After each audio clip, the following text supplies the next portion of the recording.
உணர்வுகள் தொடர்கதை 2024 தமிழில் தேட்டரில் வெளிவந்த ஒரு ரொமான்டிக் மூவி. பாலு சர்மா இந்த படத்தை வந்து டைரக்ட் பண்ணியிருக்காங்க. ஹரிகே, ஜெலிஷத் மற்றும் பல இந்த படத்தை நடிச்சிருக்காங்க. இப்போ இந்த படத்துடைய கதையை பார்த்தலாம். படத்துடைய ஹீரோ ஒரு பெண்ணை 2 வருஷம் ஒன் சைடாக லவ் பண்ணிட்டுருப்பாங்க. தன்னுடைய லவ்வை அந்த பெண்ணுக்கிட்ட சொல்கிறதுக்கு சொல்லிடுவார். உடனே அந்த பெண் அந்த காதலை ஏற்க மறுத்து அமெரிக்கா போயிடுவாங்க. லவ் ஃபெயிலியர் ஆயிடுவார். ரொம்ப சோகத்தில் இருப்பார். அவங்க வீட்டில் கல்யாணம் பண்ணிக்க அப்படின்னு சொல்லிட்டு அவங்க ரொம்ப வற்புறுத்துவாங்க. உடனே ஹீரோயினை கல்யாணம் பண்ணிக்குவாங்க. இப்போ இவங்க 2 பேரும் ஒரே வீட்டில் தனித்தனியாக இருப்பாங்க. இவங்களோட லைஃப் அப்படின்ட்டு போயிட்டுருக்கும். ஓரளவுக்கு ஃப்ரெண்ட்ஷிப் ஏற்பட்டு 2 பேருக்கு லவ் ஏற்படும். இந்த லவ்வை அவங்க ஒருத்தர் சொல்லிக்கிற தருணத்தில் ஒரு பிரச்சனை, ஒரு சம்பவம் ஏற்பட்டுரும்.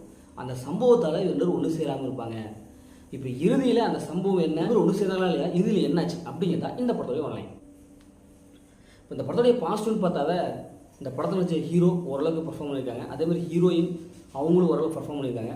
மற்றபடி பிஜிஎம் மியூசிக் ஓரளவுக்கு நல்லா இருக்குது. சினிமோட்டோகிராஃபி படத்துக்கு என்ன தேவையோ அதை கொடுத்துருக்காங்க. ஓரளவுக்கு ஃபஸ்ட் ஹாஃப்லாம் அப்படின்ட்டு கதை போகுது. இந்த படத்தோட நெகட்டிவ்னாவே இந்த படத்துடைய ஸ்டோரி தான். ஏன்னா ஏகப்பட்ட கதைகள் இது வந்துருச்சு. ஏற்கனவே மௌனராகம் மோகன் படத்தில் வந்து ராஜாராணி படத்தில் வந்து இப்படி ஏகப்பட்ட கதைகள் இந்த படத்தில் வந்துருச்சு. அதே மாதிரி பார்த்த ஒரு ஃபீல் இருக்குது. படத்தில் ஸ்க்ரீன் பிளே அந்தளவுக்கு இல்லை. ஏன்னா ஒரு சுவாரஸ்யம் இல்லை. ஹீரோ ஹீரோயின் 2 பேர்த்துடைய அந்த சீன்ஸ்லாம் ரொம்ப சுவாரஸ்யம் இல்லை. பார்த்து பழக்கப்பட்ட அதே சீன்ஸ் தான் ப்ரிடிக்டபுளாக இருக்குது. இவங்க எப்போவுமே அந்த டைனிங் டேபிள் அப்படின்ட்டு காமிச்சு அதுலேயே காட்சியில் நிறையா நேரம் செலவிட்டாங்க. அதனால் பார்க்கும்போது என்னடா அது இவங்க இப்படி இருக்குது அப்படிங்கிறது தான் இருக்குது. எந்த ஒரு இடத்துலையும் ஹீரோ ஹீரோயின் நம்ம பார்க்கும்போது அவங்க கனெக்ட் ஆக முடியல. அவங்களுடைய கேரக்டர் ஒரு சுமாராக தான் இருக்குது. அதே மாதிரி படத்தில் மற்ற அந்த ட்விஸ்ட் அண்ட் டர்ன்களை மேடம் பண்ணவே இல்லை. படம் பார்க்கும்போது இது மாதிரியான படம் பார்க்கும்போது என்னடா அது ஹீரோயினாலும் எப்படியும் ஒன்று சேரணும்ப்பா, அவங்க ஒன்று சேர்ந்தாப்போ நல்லாயிருக்கும் அப்படின்னு சொல்லிட்டு நமக்கு டிக்குன்னு அந்த மாதிரியான மூமெண்ட்ஸ் ஏற்படுத்தணும். ஆனால் இங்கே எதுவுமே இல்லை. இது இருக்கிறாங்கப்பா, கடைசியில் படம் என்ன ஆகும் அப்படிங்கிறது தான் இருக்குது.